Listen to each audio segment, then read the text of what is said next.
So out of all of the crazy releases that happened this month, the only game I actually decided to pick up was... You know what though, I had really wanted to explore this aesthetic and then just gush about it, while also, enjoying a cozy platformer. We're here to talk about something I think's a little more important than cutting edge graphics, and that's art style. Yoshi's Crafted World is one of those platformers where getting to the end of the level is not the challenge, but it's exploring and collecting all of the collectibles. See, the pacing of levels in Crafted World are pretty unique, although I do assume it is on par with modern Yoshi games. The levels are kinda long, no Mega Man 11 length, but each level lets you explore unique mechanics and assets with very little reuse between levels, both gameplay-wise and aesthetically, though some more interesting than others. For example, the magnets, the stopping platforms in the space level, or the shoji. The same thing could be said about the boss fights as well. Now, in some platformers like Super Mario 3D World, one common criticism is that mechanics are basically one and done per level, but I'm pretty sure the reason that Yoshi's Crafted World is an exception is because of its pacing. Anyways, onto the crafted level design. The aesthetic hits you like a truck, and we could just start at the typeface. I think with the shape of the letters, it's way more fitting for the aesthetic. I'm really glad they didn't stick with the minimalist style that Mario has been going for lately. These games don't really do anything like bordered text boxes anymore, but I am glad that the typeface they do use for the game has some kind of character or personality to it. The UI, transitions, and cutscene letterboxing are all excellent at keeping the consistent theme. But let's look at some of the craft tricks featured in some of the levels. Many I didn't notice, but I am pointing out most of my favorites. Straight from the get-go though, most common elements become things like cardboard, styrofoam, or rubber bands. These materials get creative uses, but ultimately a balance is found in consistency,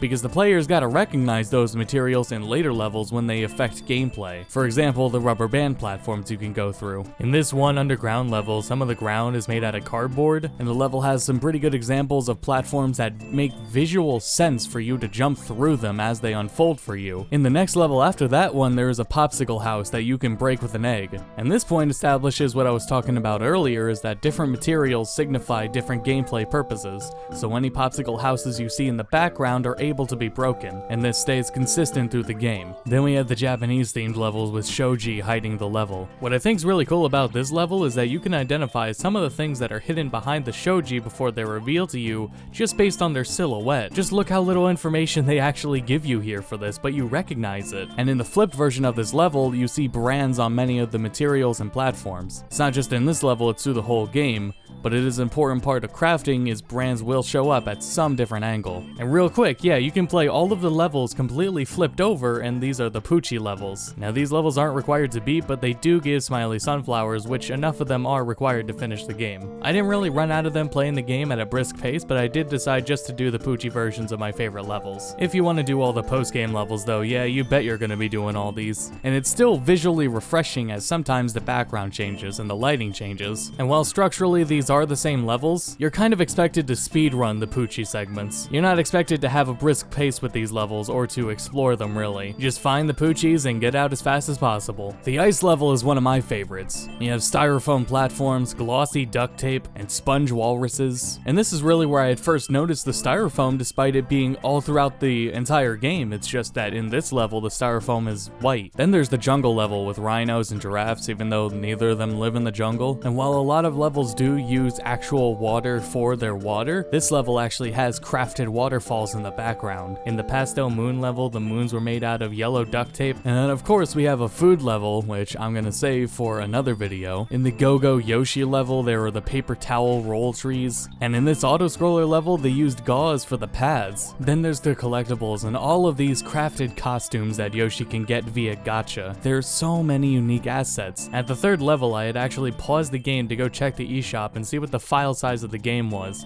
and it's 5.3 gigabytes. I always hear Nintendo used as a term to describe certain things, such as Nintendo lag, Nintendo difficulty, Nintendium, but what about Nintendo compression? Although even with all the level variety, I actually do feel that there is still an overwhelming amount of green in the game, between jungles, forests, and just grasslands. Outside of the aesthetic and environments though, there's a few other things I wanted to mention about the game's presentation. I feel like the models in the game maybe played a little too safe. I have no doubts that a lot of experimentation went into figuring out this look for the models, models, but it does just feel like the regular Yoshi model with a different material applied to it. I feel like there should be more detail, like seams and stuff. Or like how in Woolly World, Yoshi had stubs for arms. Something like that. A few in the animations in the game did actually stand out to me, like the little dance that Yoshi does at the end of every level, or the animation of Yoshi shaking in the haunted levels. And of course the faux stop-motion animation featured in some of the cutscenes for bosses. I think my biggest criticism with the whole game though is how repetitive the music is. It's really not on par with the rest of the game's presentation. So to give a concluding review of the game, it's designed for you to take your time and explore. Finishing levels isn't really the challenge, but collecting is. There's an exuberant amount of aesthetic and level mechanics, and the music is really my only big gripe. Now I pointed out most of the level environment stuff that stuck out to me, but there's probably way more that stuck out to a lot of other people. If you played the game, let me know in the comments what you noticed in levels, or if just looking at my gameplay through this video, if you noticed any more. Thank you all for watching, and I'll see you all next time.